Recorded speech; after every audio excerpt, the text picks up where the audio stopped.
Welcome to One Chemistry. This is 365 Chemistry series. Daily one question for you. Here 4 different hydrogen bonds are given. One is sp3, sp2 and sp. Here 4 different metallated alkane compounds are given. You have to find which compound will undergo EC beta hydrogen elimination.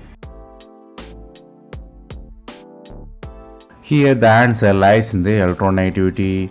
The more electronegative the compound, lesser will be the bond length. So difficult to donate H.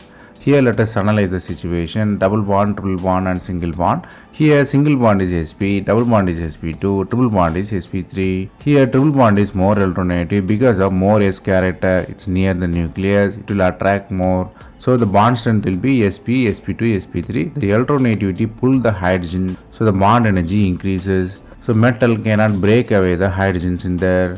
So beta hydrogen transfer easily on sp carbon. So breaking up sp3 carbon is easy for metal. So the transfer is easy. The concept you have to learn here is always sp3 carbons undergo beta hydrogen elimination.